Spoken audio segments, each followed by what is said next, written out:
जी chills Bangladesh समाचार में आप सभी का स्वागत है। आखिर ऐसा क्यों कहा जा रहा है कि बांग्लादेश पर भारत को कब्जा कर लेना चाहिए, नहीं तो ये देश भारत की सुरक्षा के लिए बेहद खतरनाक साबित होगा।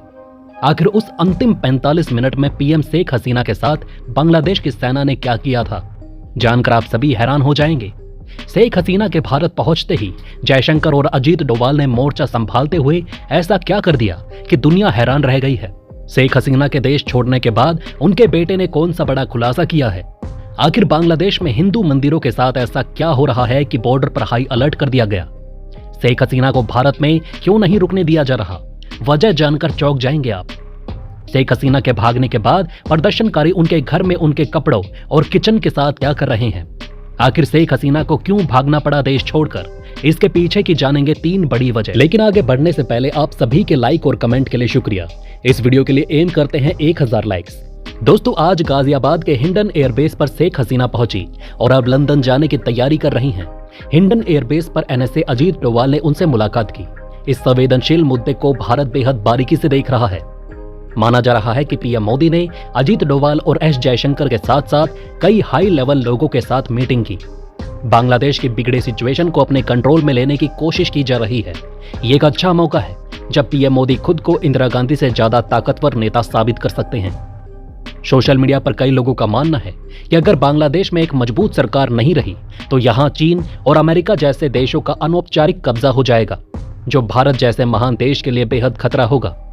इसलिए उनका मानना है कि भारत को बांग्लादेश में सैन्य ऑपरेशन करके सिचुएशन को अपने कंट्रोल में लेना चाहिए, या फिर शेख हसीना की जगह पर वहां अपने अनुसार एक प्रधानमंत्री को नियुक्त करना चाहिए जो चीन और अमेरिका के सामने झुकने से मना कर दे। वहीं शेख हसीना दिल्ली के रास्ते लंदन भागने की सोच रही हैं। उनके बेटे जॉय ने कहा कि उनकी मां अब राजनीति में कभी वापस नहीं आएंगी। हसीना इस्तीफा देने का लंबे समय से विचार कर रही थी और परिवार के कहने पर सुरक्षा के लिए देश छोड़ दिया।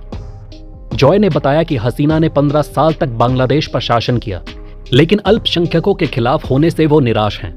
शेख हसीना के बेटे ने आगे कहा कि उन्होंने बांग्लादेश को बदल दिया, जो एक गरीब देश था और अब एशिया के उभरते देशों में गिना जाता है। बांग्लादेश भारत का पड़ोसी देश है और वहां की संवेदनशील स्थिति को देखते हुए शेख हसीना को दिल्ली में अधिक दिन तक रोकना मुश्किल हो सकता है। जल्द ही वो ब्रिटेन या खाड़ी देशों में शरण मांग सकती हैं।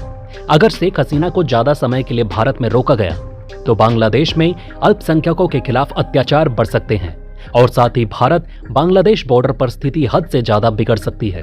इसके अलावा कुछ लोगों का मानना है कि पश्चिम बंगाल और अन्य इलाकों में भी हिंसा भड़क सकती है। संवेदनशील माहौल को देखते हुए भारत बांग्लादेश सीमा पर हाई अलर्ट और बीएसएफ महानिदेशक कोलकाता पहुंचे हैं। ढाका में भीड़ ने भारतीय संस्कृति केंद्र और 4 हिंदू मंदिरों में तोड़फोड़ की।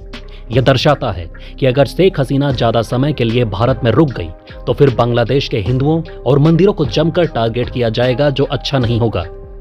शेख हसीना की 15 साल की सरकार का अंत हो गया और सेना अब अंतरिम सरकार बना रही है। भीड़ ने गृह मंत्री के घर और शेख हसीना की पार्टी अवामी लीग के दफ्तर में आग लगा दी। कई लोग इस पूरे हिंसा में आंतरिक कलह के अलावा अमेरिका और चीन का भी हाथ मानते हैं, लेकिन अभी इसकी पुष्टि नहीं की जा सकती। बांग्लादेश के हालात बिगड़ने के बाद प्रधानमंत्री मोदी ने सुरक्षा कैबिनेट समिति की अहम बैठक की, जबकि शेख हसीना भारत में ही मौजूद है। बांग्लादेश की सेना ने हसीना को 45 मिनट में इस्तीफा देने का अल्टीमेटम दिया था। हिंसा के बीच हसीना ने राष्ट्रपति को इस्तीफा सौंपा और देश छोड़ दिया। बताया जा रहा है कि इस 45 मिनट में वो बहुत कुछ करना चाहती थी, लेकिन उनके पास समय बेहद कम था। वो राष्ट्र को संबोधित करना चाहती थी, लेकिन वो ऐसा नहीं कर सकी। बांग्लादेश में हिंसा के कारण अब तक 300 से ज्यादा लोग मारे गए और 11,000 से अधिक लोग गिरफ्तार हुए हैं। इंटरनेट सेवाओं को बहाल कर दिया गया है। भारतीय रेलवे ने बांग्लादेश के साथ सभी रेल सेवाएं निलंबित कर दी हैं और भारत के 250 से 300 ट्रक बांग्लादेश में फंसे हैं। हिंसा का असर भारत के कारोबार पर भी दिख सकता है, खासकर कपड़े जैसे प्रोडक्ट्स महंगे हो सकते हैं। उधर बांग्लादेश के विपक्षी बीएनपी ने हसीना के इस्तीफे को जनता की ताकत का उदाहरण बताया, जिसे इतिहास में याद रखा जाएगा। लेकिन वीडियो में आगे बढ़ने से पहले एक ब्रेकिंग अनाउंसमेंट। देश और दुनिया की 100+ फटाफट ब्रेकिंग खबरों को देखने के लिए हमारे चैनल को सब्सक्राइब करें। बेल नोटिफिकेशन ऑन करना ना भूलें, ताकि हमारी सुपरफास्ट मॉर्निंग समाचार और इवनिंग बुलेटिन आप तक बिना किसी देरी के पहुंचे। याद रखिए, आप तक सबसे तेज 100 खबरें सिर्फ जी चिल्स पर। बांग्लादेश में तख्तापलट के बाद अब सेना अंतरिम सरकार बनाने की तैयारी कर रही है। आर्मी चीफ जनरल वकार उज़्ज़मान ने कहा कि वो जल्द ही अंतरिम सरकार बनाएंगे। शेख हसीना के इस्तीफे के बाद जनरल वकार ने प्रेस कॉन्फ्रेंस में कहा कि वो छात्रों की मांगें पूरी करेंगे और उनसे अपील की कि मारपीट और अराजकता से दूर रहें। लेफ्टिनेंट जनरल जमान को हाल ही में प्रमोट कर आर्मी जनरल बनाया गया था। उन्हें 11 जून 2024 को चीफ ऑफ आर्मी स्टाफ चुना गया और 23 जून 2024 को पदभार ग्रहण किया। वो अगले 3 साल के लिए आर्मी चीफ बने रहेंगे। साल 1975 में भी बांग्लादेश में तख्तापलट हुआ था, जब सेना ने मुजीब सरकार को हटाकर 15 साल तक देश पर शासन किया। बांग्लादेश की सेना दुनिया की 37वीं सबसे शक्तिशाली सेना है, जिसमें लगभग 1,75,000 सक्रिय सैनिक हैं और सरकार रक्षा में $3.8 बिलियन खर्च करती है। जनरल वकार की लीडरशिप में बांग्लादेश की सेना का भविष्य क्या होगा, ये देखना बाकी है, लेकिन फिलहाल वो अंतरिम सरकार बनाने की ओर कदम बढ़ा रहे हैं।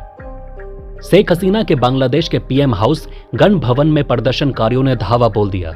सोशल मीडिया पर वायरल वीडियो में एक प्रदर्शनकारी पीएम हाउस के बेडरूम में आराम कर रहा है और कुछ लोग किचन से सामान उठाकर चिकन खा रहे हैं। प्रदर्शनकारियों ने एसी, फ्रिज, पीएम के कपड़े समेत तमाम कई प्रकार की चीजों को लूट लिया। प्रदर्शनकारी संसद भवन, जातीय संसद में भी घुस आए और हंगामा कर रहे हैं। वो टेबल पर चढ़कर हंगामा कर रहे हैं और कुर्सियां फेंक रहे हैं। शेख हसीना ने 20 साल तक बांग्लादेश के पीएम के रूप में शासन किया और 5 बार इस पद को संभाला। आइए दोस्तों, अब जान लेते हैं कि आखिर ताकतवर प्रधानमंत्री शेख हसीना को बांग्लादेश छोड़कर क्यों भागना पड़ा। बांग्लादेश में चल रहे प्रदर्शन में सेना ने सरकार का साथ देने से मना कर दिया था। हिंसक प्रदर्शनों में अब तक 90 लोगों की मौत हो चुकी थी। सेना प्रमुख ने ऐलान किया कि अब वो प्रदर्शनकारियों पर गोलियां नहीं चलाएंगे, जिससे सेना का सॉफ्ट कॉर्नर नजर आ रहा है। बांग्लादेश में हिंसा भड़काने में पाकिस्तान का भी हाथ है। बांग्लादेश की सिविल सोसाइटी ने पाकिस्तान उच्चायोग पर कट्टरपंथी छात्र प्रदर्शनकारियों को समर्थन देने का आरोप लगाया है। रिपोर्ट्स के मुताबिक पाकिस्तान मिशन पाकिस्तान समर्थक जमात से जुड़े छात्रों को समर्थन दे रहा है, जो बांग्लादेश में प्रतिबंधित है। बांग्लादेश की आर्थिक स्थिति पहले से ही खराब थी और इस आंदोलन से इसे और झटका लगा। बेरोजगारी तेजी से बढ़ रही है। शेख हसीना लंबे समय से बांग्लादेश की सत्ता पर काबिज है और हाल ही में फिर से प्रधानमंत्री बनी। इससे बेरोजगार छात्रों में गुस्सा बढ़ गया और वो सड़कों पर उतर आए। छात्र आंदोलन में विपक्षी दल भी फ्रंट फुट पर आ गया। विपक्ष ने शेख हसीना सरकार के खिलाफ बड़े विरोध प्रदर्शन किए। बांग्लादेश नेशनलिस्ट पार्टी ने खालिदा जिया के नेतृत्व में लाखों की भीड़ जुटाई और शेख हसीना से इस्तीफे की मांग की। सरकार इस विरोध का सामना करने में विफल रही। बांग्लादेश में सरकारी नौकरियों में आरक्षण को लेकर छात्रों ने विरोध प्रदर्शन किया, जो देखते ही देखते हिंसक हो गया।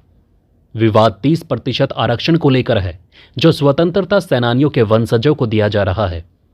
छात्रों का आरोप है कि मेरिट के आधार पर सरकारी नौकरियां नहीं दी जा रही और सरकार अपने समर्थकों को आरक्षण देने के पक्ष में है। इन सब हालातों के बीच बांग्लादेश की स्थिति और गंभीर हो गई है और सरकार को इस संकट से निपटने में मुश्किलों का सामना करना पड़ रहा है। तो दोस्तों, इस वीडियो में फिलहाल के लिए इतना ही। आप देख रहे थे जी चिल्स। जल्द पूरे होंगे आपके सारे विल्स। धन्यवाद।